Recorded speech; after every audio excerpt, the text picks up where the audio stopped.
You connected that Gemini with that Sagittarius at the end. What was your last comment on that? What? I don't know. With the Gemini, and you said the opposite was Sagittarius? Yes. What you saying? Yes, which is the fire. It's a fire sign. And who is it sextile? It sextiles Aries and Leo. That means it's excitable? Yes, that means when it's interacting with those energies, it's an excitement. Yes. Okay, when you say the friction, can you give me a little idea in a way, you know, like you said the mode of just any one of the signs, like, you know, I mean any one of the fixed, mutable, or cardinal signs, and give me an idea. Like I know in the cardinal signs you have, like you said, initiators or leaders. I think of one having the energy of like Aries, the one, let me see, initiate. If you can, I'll let you say because I got. Oh, okay. And see, when I finish this, see, we're only going to have to do this 6 times, and all these will balance out. Yeah. Okay. See, so what you see here, see, because we've already got Aries and Libra, Taurus, Scorpio, because these are always going to be the opposite signs are always going to be in the same modes. Okay. And the opposite signs are always going to be in the opposite element. Like I said, fire and air, earth and water. Okay. So once you understand that, and this is what I'm trying to get you to see how they work with each other. You know, the air is going to work in excitement with the fire, unless it's in opposition to it. See, and the earth is going to work in opposition to the water, unless, you know, it's in sextile with it. You understand? You know, and all the modes are always going to be in friction with one another. You know, and that's why I keep talking about that fixed cross of August the 11th, that signal, that term of energy.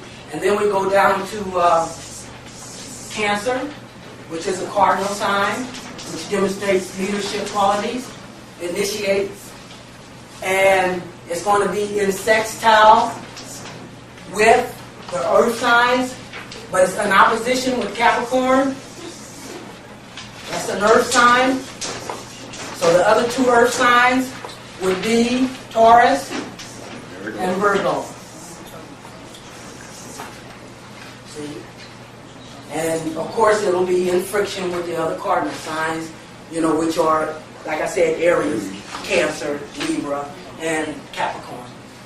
When those 4 interact, they're going to be, the mutables are, the fixed are Taurus, Leo, Scorpio, and Aquarius. And then the mutables are Gemini, Virgo, Sagittarius, and Pisces. That's all 12. Okay? And then we got the Leo, which is a fixed sign. It's going to be in opposition to Aquarius, an air sign. They're both fixed. So it's going to be in sextile with the other 2 air signs. Anybody tell me? Gemini? Aquarius? Libra and Aquarius. Okay. What, excuse me, when she was asking that symbol next to the earth, what is that symbol? Next to, here, that's Capricorn. Okay, yeah. That's my symbol for Capricorn, the best I can get to it. And then the last one we need to look at will be Virgo. Opposite Pisces, which is the water, earth and water. So that means it's going, and that's a beautiful sign. And it's going to be in sextile with It's going to be Virgo. Scorpio. It will be Cancer and Scorpio. So that represents the whole zodiac. See? And like I said, understand or overstand that this is how you see the interaction of energies. And this is how we get to once we understand how they interact, then we'll understand how to use that and make it work for us. Is it over? Oh, it's not? Okay. So, that's it. Now we can just go into question until the time, that is over. We can just find some questions and answers. I'd like to throw something into class if I may. Okay. While that person is bringing me. Oh, okay. Anybody got any questions? Okay, in your birth chart, okay, if you have like certain houses where you don't have any planets at all, how does that affect you on a whole? I get that question asked a lot. I really do. Just because there's no planet there, it doesn't mean that it's not having an effect on you. There's still energy in there. See, your houses, when I talk about your house cups, see, this is that August 11th fixed cross, you guys. I did a chart on that. You can see it's in a cross. All those planets are sitting in those fixed signs. And but if you look here, okay, this is the horizon line. This represents the horizon line. And like I said, whatever sign is rising over the horizon line at your time of birth, this represents your rising sign. And you put that in the first house. And then you follow the other signs in their order till you fill out that chart. That's how you make up your chart. Now, but see, this is what you call a house cup. So we got Leo ruling that house cups, that first house. And then, of course, you got Virgo after that ruling the second house. You got Libra ruling the third house. You see, on around.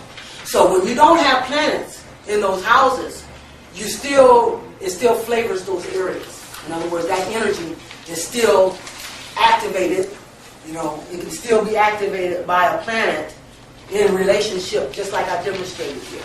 So it's not focusing on a certain planet, but it still is flavoring that part of your life with that energy. See? So it still has an effect. This is an aside. Oh, okay. Nothing about astrology. Oh, okay. Something about weather lineage. Oh, okay. Well, we came into our discussion. We're in Gemini now, right? We're in Gemini. It just moved into Gemini, out of Taurus. And we had that big planetary alignment in Taurus. And like I said, because we are in a redevelopment phase or a crucifixion stage, that means we're redefining everything now, from a physical to a spiritual level. And so when the energy was in that lineup of Taurus and all those planets were lined up in Taurus, see, that demonstrated a redefinition of what we value, in all the areas that the planets, whatever the planets indicate. So the sun just moved out of Taurus when we were redefining our values. This was supposed to be y'all's homework assignment. And then it moved into the sign of Gemini, which is the sign of understanding. So what I was trying to get you to do is tell me, from redefining your values in Taurus, what type of understanding are you seeing coming up in this Gemini energy now? The elemental spirits, the universal spirits, and have them fill this seat, bring their energy, so that the information can come through. So I just want to acknowledge the spirits and welcome them here. Ashe. Ashe. Okay. Now, the title of this lecture is The Cosmic Christ. This is the conference for this is the conference for the Black Christ Conference. And so what I'm going to speak on is the Cosmic Christ. And first I want to start off by this book here. Gosh, my little Bible is just all in pieces here. But this book, I'm going to start with this book. It's called The Astrological Foundation of the Christ Myth. Okay? It's by Malik H. Jabbar, the author of The Plot, the Cause, and the Solution. What I first want to establish is, I'll just read a little bit from here. It says, the chapter in this book, The Celestial Room, questions the biblical statement, "Let us make man in our image after our likeness." The author invites the reader to question not only the terms image, likeness, and spirit, but also to question to whose or to what image or likeness did the writer of Genesis refer. And this image, is this image a human being? Is this image a spiritual force? We assume from early religious teachings that God has the appearance of a man. Is this conceit on man's part or a fact? Perhaps, as Mr. Jabbar suggests, the writer of Genesis was speaking of symbolic images. Mr. Jabbar's hypothesis is that man was created in the image of the cosmos. Okay? And that's what we're going to talk about, the cosmic Christ. Okay? It says the creation myths based on celestial figures, especially the sun, reflects the worldview of most ancient societies. These cosmogenic or creation myths serves as a basis for their religious practices. A common theme in these myths is the creation of an ordered universe out of chaos, light out of darkness. It began with the darkness, okay? That's the feminine.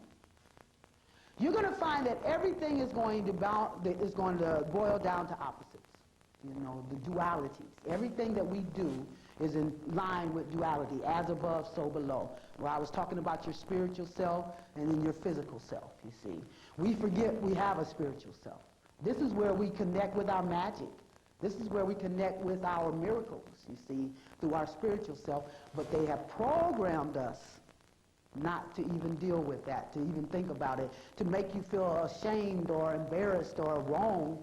You know, I've talked to a lot of people who had the gift to tap into spiritual information, but they are afraid of it, you see, or they are ridiculed of it, you see. That's to get us to ignore our spiritual half, which is our power. It's where our power, see. So that's what we're going to look at. We're going to connect the as above with the below. Okay? That's what my whole mission is to do, to bring us into our holistic selves so that we can operate from that empowerment, you see. Because once we start operating fully, and that means using all of these energies, you see, then we become whole. Then is when we can make our transformation, which means reverse our energy rotation and tap into the universal source of empowerment, you see. Only then can we do that. So that's one of the reasons why they programmed us to think literally, you know, to narrow our vision, you know, so that we don't open up and step up to the rulership. We are the royal rulers of the universe, you know. We just don't know it, you know, and it takes a knowing because we are in the Aquarian age. We're moving out of Pisces into Aquarius. Pisces is about I believe, and Aquarius is about I know. So you have to know in order to activate your power. It's not enough to believe anymore, okay? So it says, although ancient Egypt had many gods, Ra was the principal god. He was the god of Heliopolis. I'm trying to get that right. Let's see. Heliopolis, that's it. The city of the sun, and was always depicted in human form. He was the ancestor of Geb and Nut, Set, Nephthys, Osiris, Isis, and Horus. He created himself and the universe. In the beginning of things are the dark waters, without form and void. Then Ra-Atum introduces the germ of life. Air and moisture followed, so to be succeeded by earth and sky. When represented in human form as a composite god, he is shown with the hawk's head of Horus and Ra's solar crown, and from the sun disk Christ, with his head encircled with a halo or a sunlight disk with rays of light emitted from the sun-like halo. So what we're doing is making a comparison between the sun and Jesus, you see. This is where they got this story from, you see. So this is what this book does. It goes in and it gives you an analogy of the comparison between these two and why they got the information, you know, and what it was based on from the cosmos. It says, predicting future events was common with ancient people. The right time to sow seeds for harvest was a matter of feast or famine. Knowing when the rivers, the Nile, would overflow was essential. The ancients studied the cosmos for answers. Astronomy was used during Egypt's archaic period to forecast the annual rise of the Nile. The Mayans believed that history repeated itself in endless, recurrent cycles, which made it easy to predict the future. They believed that time was the spiritual and philosophical basis of the universe. Okay? So it says the sky deity was necessary for creation. To show how man's identification with the cosmic cycles may have influenced the writing of the Christ myth, the author describes the sun god, the Father, impregnating the cosmos, the virgin, with the seed of life to produce a new sun, S-U-N as well as S-O-N. And when we talk about the impregnating the cosmos, we're talking about the universe, you know, the great mother, the blackness of the universe, the Newt, you see. So she represents the great mother, you see. And what happens is like she produced the sun, S-O-N, S-U-N, and brought forth light. So light had to come from the darkness, just like it was stated earlier. Light and turns into a planet, that represents the Father in the equation. Okay? You know, and as for us, the earth, you know, we being the offspring of Saturn, because it's been proven that Saturn was actually the father of the earth. You know, a satellite, the earth was a satellite of Saturn. You know, that represented the father, and then the earth represents the daughter. So we have a complete mother, son, father, daughter. Number 4 is the number of balance, you see. You know, that's why we got the 4 corners, you know, the 4 elements, you know, that number 4 represents balance, okay? So, it says, the most important sun god spent each night as the dead sun, journeying through the 12 regions of the underworld, giving comfort to the imprisoned souls of the good being besieged by evil's forces, but was always able to survive his course to be resurrected or reborn at sunrise. The myth of Osiris, father of Horus, describes his own death and resurrection in a daily cycle that emulates the sun's death, sunset, and rebirth, sunrise. The myths of Ra, Osiris, Israel, Jesus, all emulate the travels of the sun from its northern limit to its southern limit to its death, a period in hell, and back to its northern limit, rebirth, you see. So this is the resurrection that they're talking about, you see. You can equate everything that they're telling you about Jesus, and you see the 12 regions of the underworld, you see. This is what we're looking at, you see. The 12 signs of the zodiac, you see. So, let's see, next page here. 3, 4. Okay. It says here, can you imagine the Creator God being subject to the same needs, weaknesses, and limitations that we endure? I most certainly cannot. Some say that our likeness to God refers to the spirit and not to the flesh. Okay? This English word spirit is derived from the Latin spiritus, which means breath or to breathe, the act of inhaling and exhaling. So what are we saying? What God breathes as we do? Again, are we making God dependent upon a product of his creation, that is to say air, which is the vital constitution of human respiration? Let us define the word spiritual, which may be more on target to defining the godly image with which we say we are created after. Spiritual, of, relating to, consisting of, or having the nature of spirit, not tangible or material. Synonymous with immaterial, of concern with or affecting the soul, of, from, or relating to God, belonging to church or religion, it's questionable, sacred, relating to or having the nature of spirits or a spirit, the supernatural. So when we're talking about God making us in his image, you know, we're talking about the spirit of things. And when we're talking about the spirit of things, we're talking about energy rays, okay? Energy rays that come together to form spiritual force, you see. That's what we're talking about. So, and when you bring all those spiritual forces together in this wholeness, then you're talking about God, okay? The laws of the universe are dictated by the principles of righteousness, okay? And all 12 signs of the zodiac represents one of those 12 principles of righteousness, see? And when we start acting up under all these energies, then we are acting under our fullness and our wholeness, and that's what brings us to our Godhood, you see. And you leave just one out, just one of these out, you're an aberrant entity. You're continuing in that physical rotation or that physical flow, you see. And if you use all of these energies, you know, then that's what causes a transformation, and that's what puts you in tune with the spiritual rotation or the universal rotation. And that's how come you're able to access and tap into that empowerment there, you see. So the physical body is just the shell. It's the illusion. I can't say that enough. The physical is the illusion. It's the spiritual that is reality, because then we're talking about the energies that are being demonstrated, you see. It says the word spiritual seems to indicate that which is unseen and immaterial, unearthly, that which relates to our soul and what is a soul. Again, let me present another definition about soul. It says the soul, the animating and vital principle in human beings, credited with the facilities of thought, action, and emotion, and often conceived as an immaterial entity.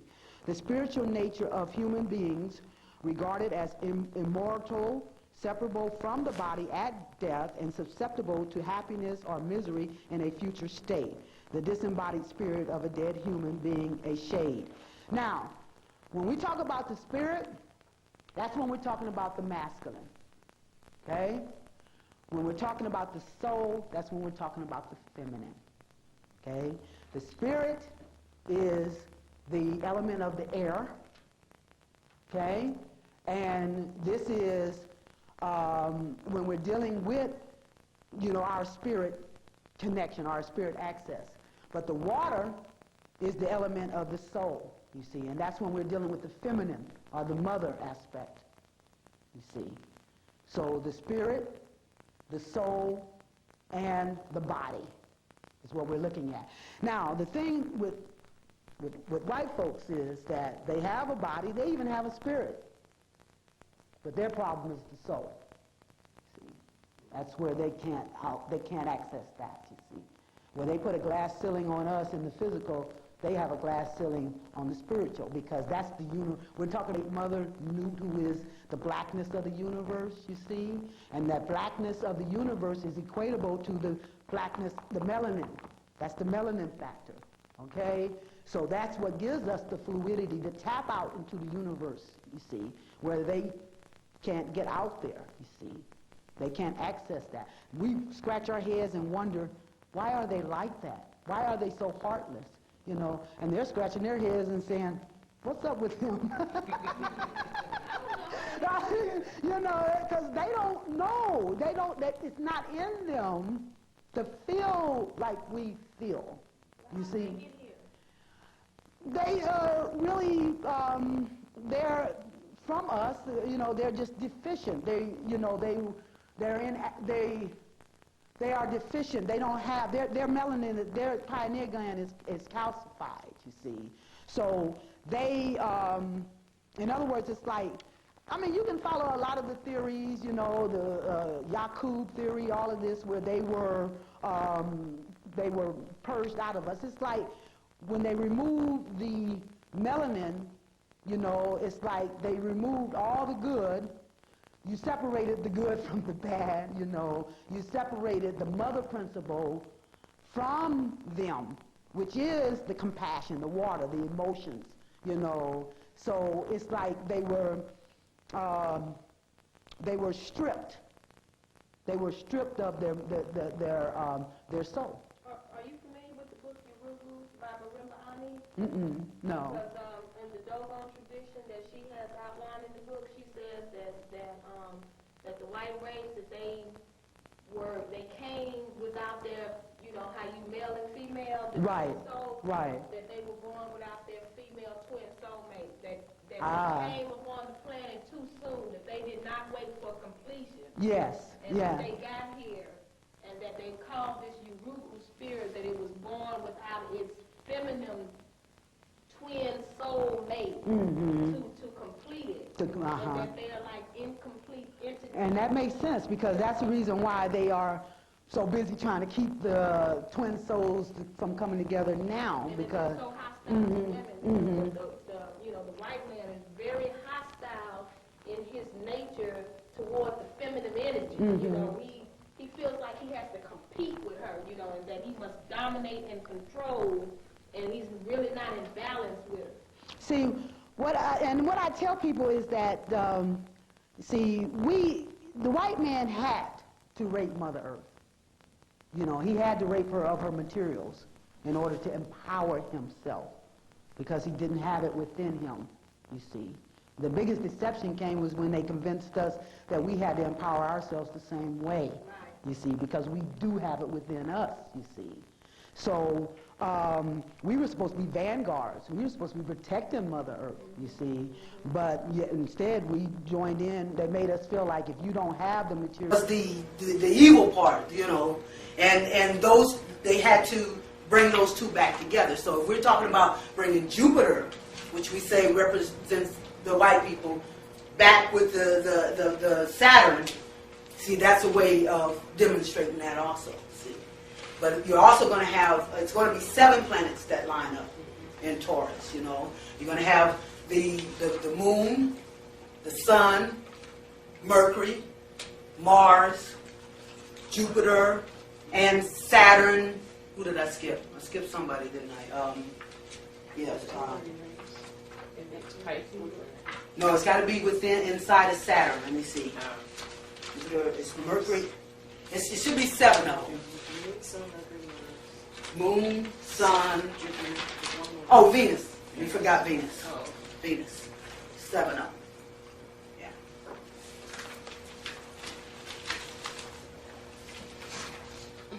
Okay. But isn't that something we want to expand on? Since we've already separated from them, we want to keep them separate. Right, but this goes back, see, this even goes back to even like the Yakub theory. You know, this is what was breathed out of us. All the you know, it's like we're counterparts of each other. All that was good, you know, was separated from all that is bad, okay? And then, as he said, the two have been brought back together in the fullness, in a whole. Remember how I've been telling you guys about how opposites, you know, balancing opposites is creative energy. That's how you create. That's what makes you the creator, by balancing opposites, see. So that makes you whole. When you're only dealing with one half, you're only dealing with half of a situation. You always have to bring the opposite together to get the full concept of what's going on here. See, so that is what that indicates. That's what that indicates. So if there's no more questions, you know, on that, then we can start the lesson part, which is this. We're going to be working on the natal chart today. Okay. As I was saying, I think earlier, I really do want you guys to sign up for these workbooks that I'm setting up, because it's going to give you every tool that you need to start understanding these energies and start charting these energies, so that you can get an understanding and become a participant, you know, in healing Mother Earth. Because that is our job, to heal Mother Earth. But we have to understand these energies before we can do that. So in this workbook, you know, I'm going to have everything you need to begin doing that understanding from your own personal perspective, because I am going to put a computer-generated chart, you know, your chart in there. And I'm going to leave the transit area blank so that you can, in pencil, I'm going to have an ephemeris for the rest of the year in the back, So you can go look up and see what these planets are doing. You can position them on the chart and see how they are affecting you. And once you start charting this and you start seeing this and see how these energies are unfolding, then you'll know how to use this energy. You know, I want you to really start setting up your altars. I want you to start doing your rituals. And this is only a step to get us to understand, because once we start understanding how to use those energies, how to direct those energies, you won't even need the rituals anymore. You won't even need the altars anymore, you know, because it'll be a mind thing. You know, you'll start adapting to using your mind to focus in that energy in the way that it needs to be focused in order to heal the earth. You know, right now we're not even nowhere there. We're not focused there. You know, we're not even focused on that. We don't even know we have that ability. You know, we don't even know we have that power. But this is the reason I want to give you the basics of astrology. I'm not trying to get all complicated. I'm not trying to get all technical. You know, that's what I'm not here for. I'm just trying to give you a perspective on what it all means and what you can do, you know, to be an active participant in this. So sign up for this workbook, because what's going to happen is that, like I said, I'm going to have the chart in there, and I'm going to have the ephemeris in there, so you can go back and then say if you see something, and everything else is going to be in there. On each planet, there's going to be a page on each planet describing that planet. What does it do? You know, what does it influence? Each sign, you know, information, you know, with oppositions, you know, describing everything that we covered on our agenda here.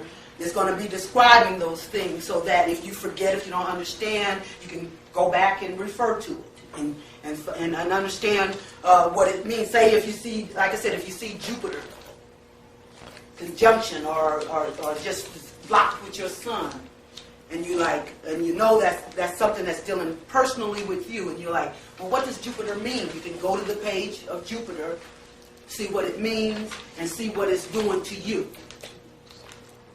Jupiter is the regenerator, the transformer.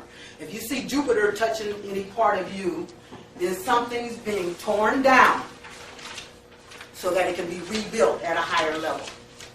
You know, so that's the regenerator.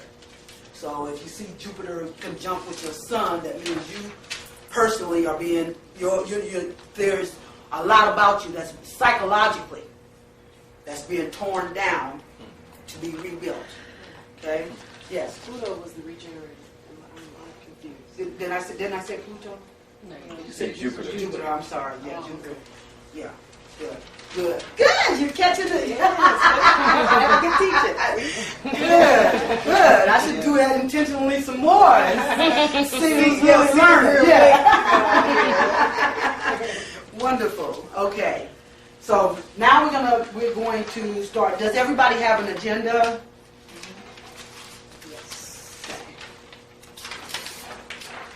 Yeah.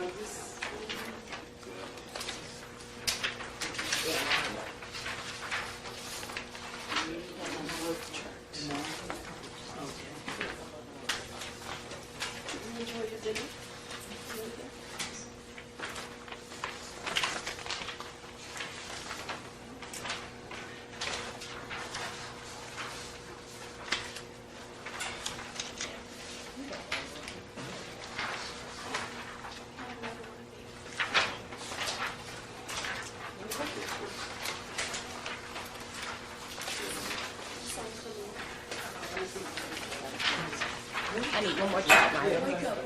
One more chart. Now, okay, we're in week 4. Week 4, natal or birth chart, okay? And you'll see number 1, I have date, place, and time of birth. Okay, those are the ingredients we need in order to do your chart. At the time of your birth, at the very time of your birth and where you were at, the certain planets were sitting in certain constellations, certain astrological constellations, And these energies, all of these energy rays converged together, came together to make you who you are at that exact time and moment and place of your birth. This is how they converged together. Say, you know, like I said, Pluto was sitting here, Jupiter was sitting here, Saturn there, the Sun there, and how those rays, what they were sending out, and that pinpoint where they came together at your time, at the moment and the place of your birth, is your inner, your inside. That's your spiritual being, because that is the energy rays that was stemming from the universe. Okay? And this is what we're working on now, your natal or your birth chart. You think the fingerprints have nothing on your natal chart, you know. Yes. Oh, that's this. What if you were born, let's say, in Australia, on let's say let's say November 21st, and you moved to America? Did that change anything?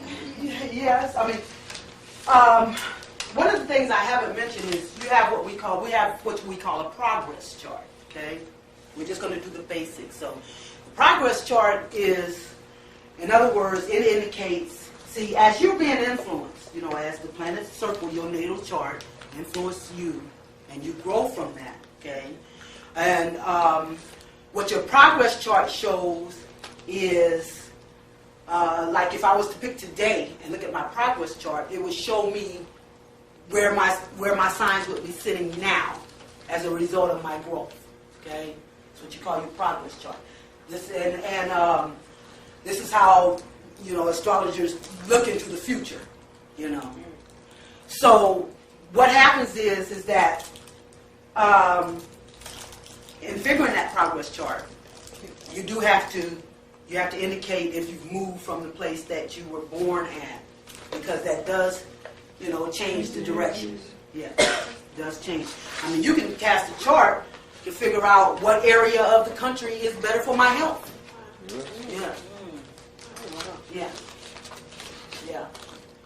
You can cast a chart to figure out what area is. And so, but we are opposites. You know, there's a lot of propaganda going around now about let's all live together as one, as equal, you know. And the fact is that, in other words, they're trying to equal status because they know we're at a superior status, you see. So it's a lot of propaganda going around that we are the same, you know. Let's join together in love and harmony and fight against any evil that's coming to destroy this civilization. But they have never lived by that principle. No, but they know They know what time it is now. Oh, okay. See, so now it's time to embrace us, you know, because the spiritual rule is starting to dominate now. And they are the physical, they are the material people, we are the spiritual people, okay? So now that they know that the material reign is at an end, now it's time to embrace the spiritual people who, because our rise is their demise. We equal now. Yeah. No, we've always been more than equal. It's just that we never knew how to access. We've been led away by the proverbial material carrot, you see. We think our power comes from the material, you know, when it comes from the spirit, you see. We can empower ourselves from the universe, but we're so caught up in, you know, looking at our material. We're distracted, in other words, you know, by the material. And so they understand now it's not really about the material, it's about the power. And the power, as we get more into our spiritual reign, that means we're able now to start tapping into our, you know, and the material world is going to take a back seat to that. It's not going to carry the weight that it carried before, you see. So they don't want us to use, when we come into that power, against them. They want us to see them as friends. Embrace them, right. That's why they put out movies like, what is it, Independence, where, you know, you have Will Smith leading the way to protect them against this meteor that's coming to destroy. Anything of antiquity represents us. And you see, white folks know it's all about symbolism. They purposely programmed us to narrow our vision and think only on a literal physical perspective so we don't see the whole picture, where they are tapping into the fullness of the information, through symbolic, because when you want to deal with the spirit, then you have to start symbolizing what you want, because spirit can't limit itself to little physical details, you see. So they know it's all about symbolism, you see. So what they did was, like the word nigger. If any of you have heard me before, you heard me talk about the word nigger title. So what they did was they changed they reversed our perception of what it meant. Now if you look in any dictionary, N-E-G-U-S, negus. Do you know what it means? King of kings. King of kings. Okay? The sovereign of Ethiopia. They have on the book the Yes. Yes, it's the same thing, because we're talking vibrations, energy, negas, it's the same thing, okay? So, that's what it is. The physical definition is the lowest of the low. But the spiritual definition is King of Kings, okay? So they purposely narrowed our perception to a physical perception so that we will see it as, us being the lowest of the low. To fit what they wanted us to create for ourselves. Right, absolutely. Because what we believe is what we create. And if we hear the word and think lowest of the low, we create that condition for ourselves. See, we've been running around in this victim-type mentality when we are the gods of the universe. Because someone has reversed our perception, okay? As above, so below. Everything's in a duality, but in its opposite.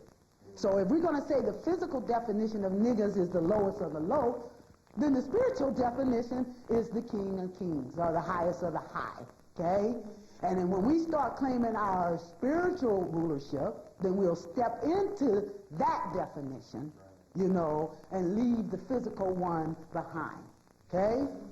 You see, so that's why they programmed us to think literally and in the opposite of what everything actually, for us to actually step into our power. See, so they get these people like Will Smith, they put these movies out here like Independence Day, and anything that's coming up against our civilization, they say, we need to band together and fight against that, when they know that's only we're fighting against our own energy. This is the prophecy. Have any of you seen the movie Dark Crystal? Yes. Okay? And what did those little buzzard creatures, I forget what they called them, but they were like, when the crystal showed them that there was two Geflings alive, which represented us, they were like, the prophecy, the prophecy. The Geflings is going to take us out of our rulership. You see? This is real, So they're doing everything they can to circumvent us receiving this information. They're spraying, they got the heart program, our food. You can't even find seeds. Do you know we get our information from their seeds? That's why all your fruits now is seedless. That's how we get our information from Mother Earth, through the seed. So that's why they're trying to do everything to keep us from understanding. We're getting help. Other galaxies are sending us this information. We just have to be able to lift our vibration to access it. But they are doing everything to keep us from lifting our vibration. They're spraying stuff in the air. They're keeping us caught up in our fears. You see, because those are the three things that stop us from our empowerment, is our fears, our doubts, and our guilt. The minute you start doing that, I like to use this demonstration. See if I got something big enough here. Okay? It's like, because a lot of people, and like you were talking about when I was saying on the radio, how we have to first validate the spirit now. In order to reverse things, we got to validate the spirit and then let it manifest physically, you see. But look at this container, this carton here. And look at it as a whole thing. Like, this half represents you, and this half represents your spirit. Okay? Because that's actually how we are connected. Now, say you're doing your spiritual work right here. This is you doing your spiritual work. This is Scorpio energy, okay? You're over here doing your work. That's what your work is. Scorpio is about transformation. It's about the the demolitionists, tear down the old so we can rebuild at a higher level. So say you're a drug counselor or something, and you're helping people tear down their lives and rebuild at a higher level, and you're doing your spiritual work. You have to have the confidence that while I'm doing my spiritual work, my spirit got my back on the other end and taking care of my personal needs. You see what I'm saying? But you have to have the faith that your spirit is actually taking care of those needs as you're doing your spiritual work. But what happens? You're doing your spiritual work. It's in the second house, which is the money house, Taurus, and it's taking care, working on taking care of your personal needs. But suppose you're doubtful. Suppose you get afraid. Oh, wait, what is happening? I need to pay this bill. It's coming up. I ain't seen this money. You know, I'm really concerned about that. So you're taking your attention off of your spiritual work, and you're going over here to see what's happening here. What are you doing? You're moving the spirit off of it. You know, you're moving the spirit away, because everything you do, if I'm going to swing around, I'm swinging spirit around too. I'm moving it from what it is that it's supposed to be doing, because I'm now not doing what I'm supposed to be doing. You know, those are the worries and the fears that will take your spirit off its course in order to try to open up what it's supposed to open up for you. But because of your doubts and your fears, you see, you've actually limited your spirit to accomplish that goal, you see. Because we have to have complete faith in our power, and like I said, we have to know our power in order to activate our power. You know, what ruler can put forth a command and then worry about it being carried out? You see? Until we act as if we know who we are, we don't empower ourselves, you see. And the Spirit will do that. And see, that's why I'm saying validate the Spirit. And see, we're sitting around here waiting for physical proof in order to understand whether or not the Spirit is working for us. Well, I asked Spirit to bring me that car. I need a way to get to work, and it didn't bring it to me. It ain't doing its job, you know. But it's not going to do its job until you validate it, until you know that it's more real than that physical concern about your car. You see, then you're putting more stock in the car, in the material, than you're putting in the spiritual, you see. And Spirit wants you to give it the... Spirit is trying everything to prove its power to us, but it wants the credit. You know, I've had people say, well, how come it won't bring me, you know, $1 million, you know? Because then you give all the credit to the money. You go by solving all your problems, and then you can say, my $1 million solved my problems, you see. And Spirit is very jealous about that. You know, it definitely wants to prove that you have the power. And it does funny little things to show you that, but since we put more stock in the material, then, you know, we don't see it. And if we don't see it, we don't acknowledge it. You have to acknowledge it. Like I always tell people to pick up a feather if they ever walk upon it, because it means you've been practicing the principles of Ma'at, and that you're about to be rewarded because of that just practice that you've been doing. But you can't receive your gift until you pick up the feather, you see. You have to receive the gift by receiving the feather. And I've walked over, not a lot of times, but I have walked over a feather because I didn't know that. Yes. Once you receive that feather, you receive the gift, okay? So that's what we're saying. We have to continue to prove the power of the Spirit. The Spirit sometimes will tell you something, knowing you're not going to listen to it because you've already put forth your own agenda. The Spirit say, no, don't do it that way. Don't do it that way. An example, I do my astrological charts on my computer. That's, you know, I don't use a computer very much, but I do my astrological charts. And it started breaking down on me. You know, first my monitor went out, then my keyboard went out, my mouse went out, and then it just wouldn't boot up, you see. They said the A drive went out. So they sent me this little advertisement. They said, oh, you can come and get a computer, $499. I said, ooh, I'm not going to find a deal like that right when I need it. Let me go get this computer. Spirit said, no. I need it to do my... No, don't do it. You know, so I asked him with that. I said, well, you know, that would be the sensible thing to do. You know, I need a computer. This one's old. You know, it's not working. And so I was wrestling with it. So what I do when I'm wrestling with it, I go get my tarot cards. You know, I said, okay, I'm going to do a tarot. I pulled the tarot card. I pulled the Lover's card, which is about choices. It says choices that go beyond rational decision. I said, okay. The rational thing to do would to go get this computer. I said, but this is, Spirit's telling me no, so I'm going to listen to Spirit, and I'm not going to get the computer. I'm going to let the deadline pass. I'm not going to get it. And as soon as I made that decision, I went to Gladys' class. Guy walked up to me and he said, can you do my chart? And I was like, well, yeah. I said, I guess I'll go back on doing them on hand now because my computer's not working. He said, what's wrong with your computer? I said, I don't know. He said, bring me that computer. And Spirit had told me that. He did. He worked and got my computer back working. And Spirit told me that the Spirit said, I don't care if you spend $100.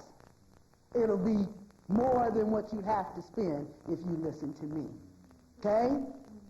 And so I did his chart, him and his wife's chart, and he fixed my computer. You see. That's what I mean, listening to your Spirit. You see. So, you know, and getting in, and starting to put more faith in what your Spirit tells you than what is rational, or, you know, that's when you're getting into the physical, you know. So, anyway, I keep getting, get off into it. But what I wanted to do with this book was to establish the connection between the cosmos and the story of the Christ, or the Jesus, and how that story came out and how it's equated with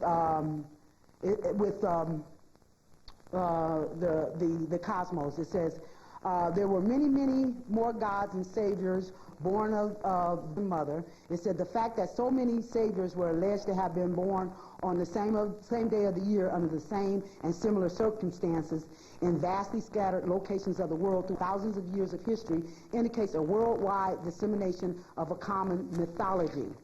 Then they talk about the biggest lie ever told, you know, about Jesus, but I was trying to get to some of the examples that they had of, let's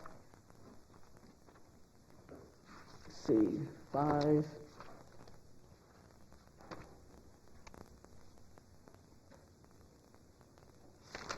Okay, here it is. It says, as stated in this expert book, for December 25th as the day of birth for the Sun, S-U-N, or the Sun God, goes back into pre-history.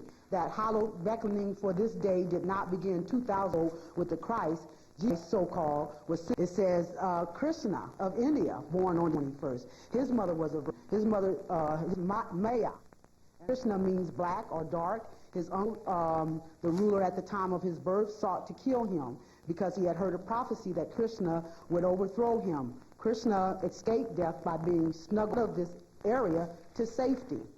Myrah of Persia, born on December 25th. His birth was witnessed by shepherds and brought gifts to honor him. He was styled as a mediator between God and men. Witness this quote from, I'm not going to read that quote. And then they talk about Horus of Egypt. It said born on December.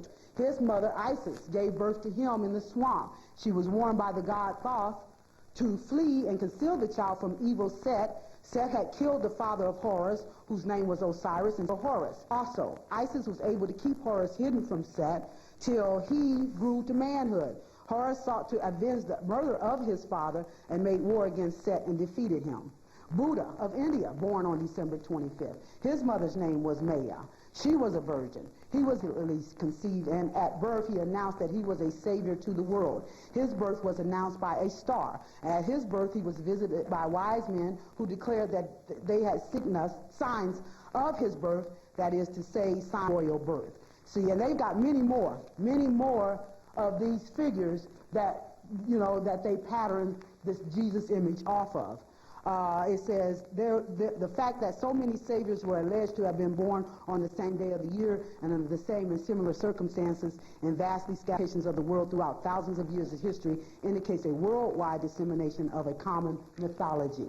Okay, you're going to find the truth in the mix, you know, in the cartoons, and the real truth at, you see, you know. So that's what this is trying to establish, that the personage Jesus Christ was actually after a Christ spirit or entity that represented, you know, the things that they put in one man. And I always tell people, when you're dealing with the physical, that's when you're dealing with an individual. But when you're dealing with the spiritual, that's a collective. You cannot expect to cooperate with you, you know, when you're dealing on a physical level. Even the astrological chart reflects that. If you'll see on this side, we have the personal side, you see. That's the physical side. On this side, we have our social side, you see. It's like, you know, so if you're just purely concentrated over here on your personal side and trying to get, you know, things to happen for you from a spiritual, but doing it from a personal perspective, you're not going to get much cooperation from spirit, you see. Because I was noticing that when I always read the Bible, and I was like, they always want to teach the Bible as if this happened so many thousands of years ago. I was like, you got to bring those stories up to date. Today, absolutely. See your, you know, see what I'm saying? See where the Davids and the Jesus are. Yes. Today, because if you keep thinking, okay, this happened long time ago, and if this God is still God, then whatever that God did back then, it got to still be doing it today. So yes, you need to be trying to find out, okay, who's the Jesus of my time? Right. Who is the David of my time? Right. And people just don't, they want to keep everything back 2,000, 6,000 years ago. Absolutely. And I'm like, you have to bring that up to date. Just like we were talking about, you know, in the last lecture here, I was talking about the old story, which is really the Samson and Delilah story. Okay. Samson, come on, you guys. Okay? It wasn't about one man, about the black man who is empowering the enemy, the woman, enemy of his people. Okay? That's what that story was really about. It wasn't just about OJ, you know, and, you know, but the bigger picture of that, you know, like he represented the physical side, you know, but like you said, we've got to make that jump and know as above, so below, that there's a bigger message, you know, unfolding here. And so those who didn't get that message, like Puffs and Montel Williams, you see, you're seeing them on the decline because they're snubbing their nose at the great mother herself. She's the feminine blackness of the universe, and you want to be with this white woman, you see. And is that because the feminine energy is not teaching them? Right. Because they're being taught that in Christ we're all the same. Yes. And so through this Christianity and religion, once again, the male is being bamboozled into thinking that choice that you can select. But see, for each one, there was something created for you. Right. And so, you know, the Creator did not want us all mixed up. That's why for each species, male and female was given. So if we were all meant to be jumbled all together, you know, this mixed multitude, this Gentile race, you know, you are an indigenous Pacific breed of people, you know, and you're supposed to be separate from everybody else. Right. Well, we're the highest on the hierarchy, okay? Because like I started off in the book reading how, you know, the light came from the darkness. And when we're talking the darkness, that's where the power is, you see. But right now it's a hidden power that is about to be manifest, you see. And you're going to see a lot of that happening right now, in particular, because we're in the energy. Pisces is ruled by that planet Neptune, which is about spirituality or deception, okay? Now it's been mainly used as a deception. Okay, this is how we got the religion, because coming out of the Piscean age it's a water sign, which is emotions, okay? And then if we're talking Neptune, which is deception, we're talking manipulation. So we're talking the manipulation of our emotions, you know, to define, in the age of I believe, to define what you believe. Anyone who can define what you believe defines what you create, okay? So this is what's happening here. Is like, so that's what the Pisces energy was doing. It was bringing, that's how we got this stuff. It was a stepping stone. It was necessary, you see. We can't stay in the dark ages, see. We got to move on up now. See, we're going reverse. We're going now into the Aquarian age, you see. And that age is about a knowing, you see. That's when we go deep inside and we find our own gifts, our own godhood. We become in partnership with our spirit. We empower our spirit to open up the magic and the miracles for us, you see, and empower us, you know, but it won't do that unless we know that, okay? And then we bring to the table. It's not trying to blend our energies. We're trying to combine our energies. We're all creators here, creating from our own collective, just like the flowers, growing in the valley, okay? All of them partaking of the air, the water, but some of them sits closer to the water. Some sits on the hill. Some sits, in the valley. So they're all created from still those four elements, but they are all bringing forth their own beauty, their own design. And that's what we're supposed to do. We're supposed to bring about our own beauty, our own godhood, our own powers, and then bring that and combine it with others' creative power to make this whole, this colorness that we talk about, the God, really, the wholeness, the godness, the one and all and the all in one, okay? You see, and our ancient ancestors, our Indian ancestors, our African ancestors, they knew this. They knew it was about the spirits in the air, the spirits in the water, the spirits in the earth, and the spirit there that we can tap into to empower ourselves. And this is why we were programmed to look at just one God. It's the one God theory that clamps us of our powers. Because you're thinking it's blasphemous for me to see myself, as this creative power, you see. And so you're not tapping into that because but because they're telling you there's only one God. Well, who do I think I am? If there's only myself as God, then who do I think I am, right? So, there's many creators. When we're talking God and the wholeness of what we're talking, the one God, that's when all of us comes together, collective consciousness as one. That's why we were so scientifically divided, That's why the Lynch thing was necessary, to keep us fragmented and divided, because as long as we're fragmented... Sun sign. This is about the Aries within us, and this is the spiritual warrior of the zodiac. We know that Aries is the first sign of the zodiac, and so whenever we're dealing with the Aries energy, then it's about new beginnings. We're beginning a whole new cycle of operations. We just came out of the Pisces energy right here, and I was getting a lot of phone calls in the Pisces energy because that was a cleansing time. A very, very thorough cleansing. It's going to cleanse to the deepest level of who we are. The Pisces, this 12th house here, represents the area of your subconscious, you see. So it was time to clean out anything that you may have been in denial about, anything that you had been holding back on, not wanting to face. That's what the Pisces energy did. It brought that to the surface, made you deal with it, because you had to, clean up old baggage, put them to rest, so we can move into a new cycle at a higher level in the Aries energy, you see, as spiritual warriors. This is a new age. We're moving into a new age. Time is dropping. We're probably between 12